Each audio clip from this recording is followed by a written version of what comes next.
Astro సిండికేట్లో మీ personal and business promotions కోసం కింది నెంబర్కు కాంటాక్ట్ చేయండి.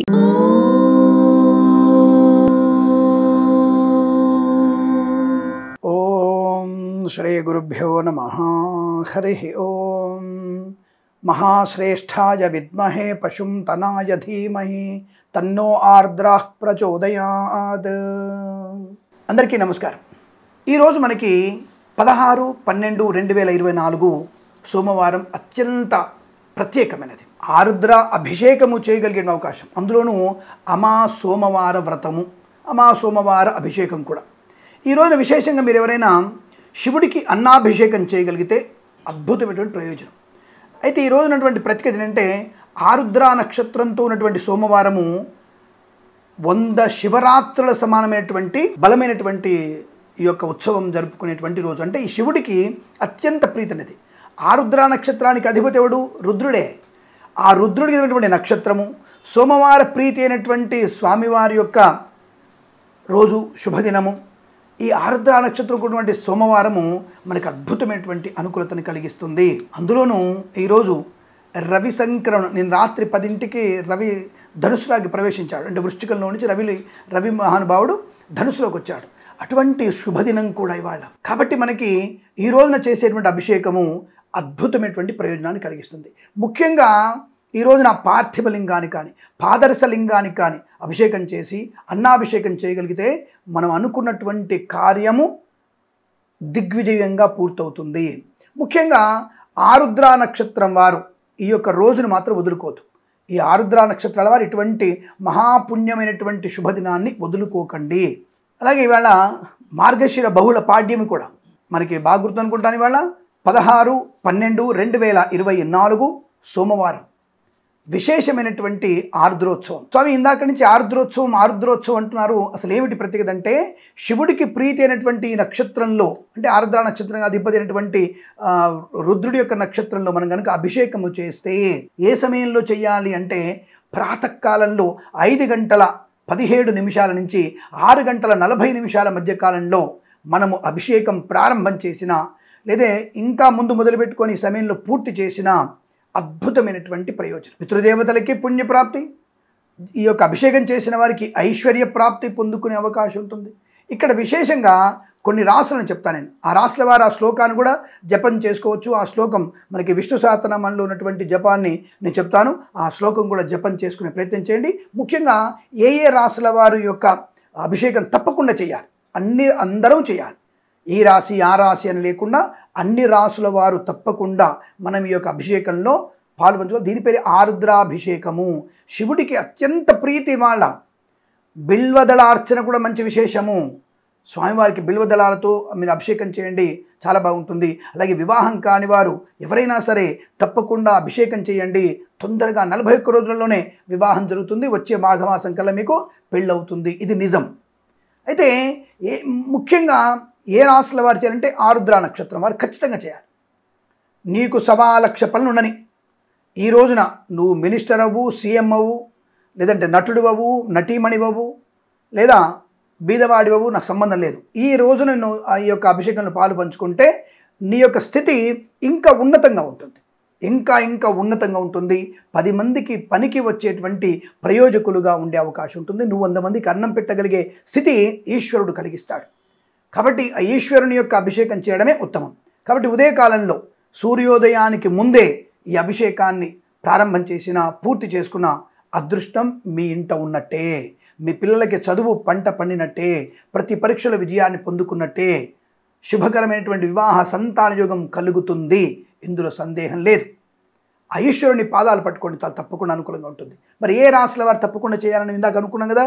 అంటే ముఖ్యంగా మిథునం, కర్కాటకం, తర్వాత మనకి వృశ్చికం, రవి సంక్రమణమైనటువంటి ధనుస్సు వారు, మకర, కుంభ, మీన రాశుల వారు తప్పకుండా మనం ఆచరించాల్సినటువంటి రాశుల వారు వీళ్ళు తప్పకుండా ఎన్ని బాధలు పడుతున్నా, ఏళ్ళనాడు శని కానీ, వ్యయస్థ గురుడు కానీ, మిథున రాశికి 12 గురుడు కదా, డబ్బులు లేక ఇబ్బంది పడడం, అనారోగ్యంతో ఇబ్బంది పడడం లాంటివి అనేక కలుగుతున్నాయి. కాబట్టి ఈ రోజున మనకి ఆ ఈశ్వరుడి కనుక పూజ చేసినట్టయితే, నందివర్ధనం పూలతో స్వామివారిని అర్చన చేసిన, బిల్వదళంతో అర్చన చేసిన, పార్థివలింగానికి లేదా పాదరస లింగానికి అభిషేకం చేసిన, లేదా మామూలు దేవాలయంలో శివలింగానికి అభిషేకం చేసిన, ఏదైనా జ్యోతిర్లింగ సందర్శనం చేసుకున్నా అబ్బో మీరు అత్యంత ఇక శుభయోగాన్ని పొందినట్టే. ఈ 12 జ్యోతిర్లింగాల్లో ఈ రోజున ఏదైనా జ్యోతిర్లింగాన్ని మీరు స్పర్శ చేయగలిగే అవకాశం, స్పర్శ చేసిన అద్భుతమైనటువంటి ఆనందమే. ఇది నిజం. వీలైతే అలా చేయండి. లేదు ఇంట్లో అయినా సరే పార్థివలింగానికి లేదా మనకి శివలింగానికి అభిషేకం చేసుకోవడం వల్ల మంచి ప్రయోజనం ఈ రాశుల వారికి తప్పకుండా చేయాల్సిన అవసరం ఉంటుంది. అలాగే నేను చెప్పినటువంటి రాశుల వారు ఈ శ్లోకాన్ని చెప్తున్నాను, ఆ శ్లోకాన్ని తప్పకుండా పారాయణ చేయండి. ఏ రాశుల వారు? మిథునము, ధనుస్సు రాశుల వారు ఈ విష్ణు సహస్రనామంలోని ఈ శ్లోకాన్ని చదవండి. ఏ శ్లోకం? మరీచీర్ధ మనోహంస సువర్ణో భుజగోత్తమ హిరణ్యనాభ సుతాప పద్మనాభ ప్రజాపతి అన్న శ్లోకం చదవండి.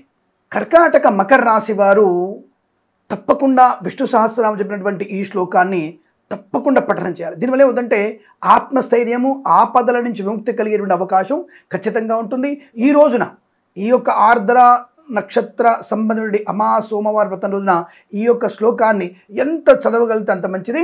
ఈ రాశుల వారు, ఏ రాశుల వారు? కర్కాటక మకర రాశుల వారు ఈ శ్లోకాన్ని చదవండి. అమృత్యు సర్వదృక్సింహ సంధాత సంధిమాన్ స్థిర అజో దుర్మర్షణ శాస్త విశ్రుతాత్మా సురారిహ. ఈ శ్లోకం చదవడం వల్ల చాలా మంచి ప్రశాంతతని, జన వశీకరణాన్ని పొందుకునే అవకాశం ఉంటుంది.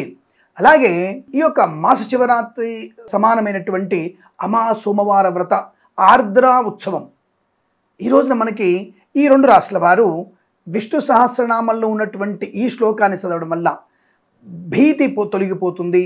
పరీక్షల్లో కానీ ఉద్యోగంలో కానీ ప్రావీణ్యత సంతరించుకునే అవకాశం ఉంటుంది. కనుక ఈ 2 రాశుల వారు, ఏ 2 రాశుల వారు? కుంభరాశి, మీన రాశుల వారు తప్పకుండా ఈ శ్లోకాన్ని ఈరోజు మీకు వీలైనన్ని సార్లు, కనీసం 1108 సార్లు ఈ శ్లోకాన్ని పారాయణ చేయండి. అద్భుతమైన ప్రయోజనం కలుగుతుంది. గురుర్గురుతమో ధామ సత్య సత్యపరాక్రమ నిమిషో నిమిషస్రగ్వి వాచస్పతిరుధారదీ అన్న శ్లోకాన్ని ఎంత స్పష్టంగా చదవగలిగితే తప్పు లేకుండా చదవాలి. చదివితే మనకి అదృష్ట యోగం మన వెంట ఉంటుంది. చాలా చాలా ఆర్థికపరమైనటువంటి అభివృద్ధి పొందుకునే అవకాశం ఈ రాష్ట్రం వారికి ఉంటుంది. అలాగే ఇక అత్యంత ముఖ్యమైనది ఈ శ్లోక పఠనం వల్ల. అంటే దాదాపుగా నేను చెప్పేది ముఖ్యంగా ఆరుద్ర నక్షత్రము, మిథున రాశి వారు 4 శ్లోకాలు చదవచ్చు. కనీసం ఒక్కొక్క శ్లోకాన్ని 1108 సార్లు చదివితే విశేషమైన ఫలితం కలుగుతుంది.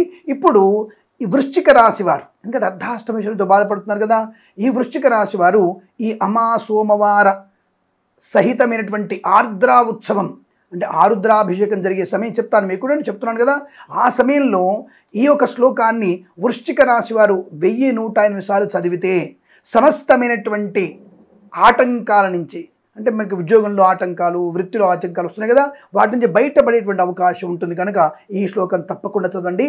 ఆ శ్లోకం ఏమిటంటే విష్ణు సహస్రనామాల్లోని శ్లోకమే, అందరికీ నోటికి వచ్చిందే, అందరికీ తెలిసిన విషయమే. ఈ శ్లోకాన్ని చదివితే మనకి తప్పకుండా విజయం కలుగుతుంది. ఇది నమ్మకంతో చేయండి.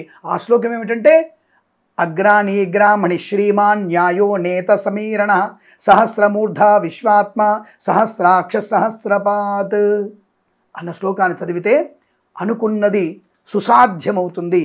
తప్పకుండా చేయండి. ఈ రోజున విశేషమైనటువంటి ఆ శనీశ్వరుడి, శివుడి అనుగ్రహాన్ని పొందుకునే ప్రయత్నాన్ని చేయండి. ఇలా మనము విష్ణు సహస్రనామ పారాయణంలోని శ్లోకాలను పండించడం వల్ల శివుడు ఆనంద చిత్తుడవుతాడు. ఎందుకంటే శివాయ విష్ణు రూపాయ శివరూపాయ విష్ణవే విష్ణుస్య ఉదయం విష్ణు విష్ణోస్య ఉదయగుం శివ యదాంతరం నపశ్యామి తదామే స్వస్తిరాయుషి. నువ్వు ఎవరికైతే నమస్కారం చేస్తావో అదంతా కూడా కేశవుడికి వెళ్ళిపోతుంది. సమస్త దేవ నమస్కార కేశవం ప్రతిగచ్చతి, సర్వదేవ నమస్కార కేశవం ప్రతిగచ్చతి. కాబట్టి ఆ ఈశ్వరుడు చాలా ఆనంద చిత్తుడవుతాడు. వెంటనే మనకి వరాన్ని ప్రసాదించగలిగే అవకాశం ఉంటుంది. కాబట్టి ఇటువంటి 16/12/2024 సోమవారం రోజున అమా సోమవార వ్రతం, అంటే అమా సోమవార వ్రతం అంటే ఏమిటంటే నక్తముగా ఉండడము. నక్తం అంటే ఏమిటి? కడుపులో ఉన్నటువంటి అగ్నిదేవుడికి నైవేద్యం పెట్టకుండా మీరు పూర్తిగా లోపలటువంటి దేవుడికి పెట్టకుండా ఉండడం కాదండి.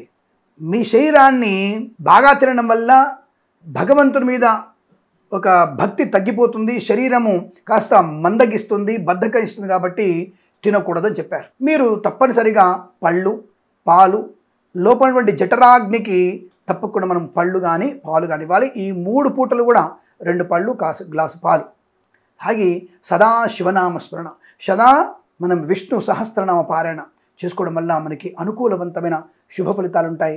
ఈశ్వరుని అనుగ్రహం కలుగుతుంది. ఇదే సోమవార వ్రతం అంటారు.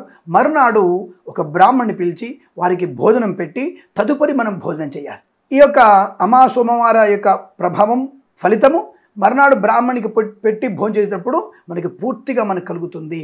బ్రాహ్మణుడు దొరకలేదు, స్వయం పాకం, దేవాలయానికి వెళ్ళి స్వయం పాకం, బియ్యము, పప్పు, ఉప్పు, నెయ్యి, చింతపండు, కూరగాయలు బ్రాహ్మడికి ఇచ్చి నమస్కారం చేసుకొని ఇంటికి వచ్చి మంచిగా భోజనం చేసి మీరు కార్యాలయానికి వెళ్ళవచ్చు.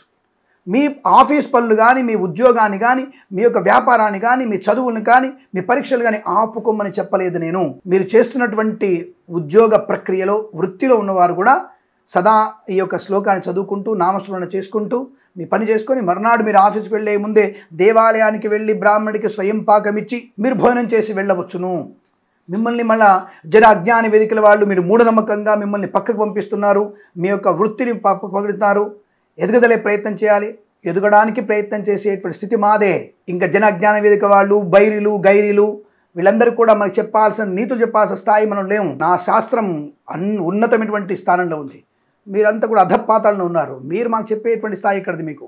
కాబట్టి నా సనాతన ధర్మం ఎప్పటికీ గొప్పదే. కాబట్టి మీరందరూ ఇటువంటి భగవన్నామస్మరణ చేసుకుంటూ ఐకమత్యమైనటువంటి స్థితితో మనం ఉండగలిగితే మనకు ఎవ్వరు కూడా మనం ఏం చేయలేరు. భగవంతుడు మన వెన్నంటూ ఉంటాడు. అష్టైశ్వర్య ప్రాప్తి పొందుకోవడం ఖాయం. ఇది ఆచరించండి.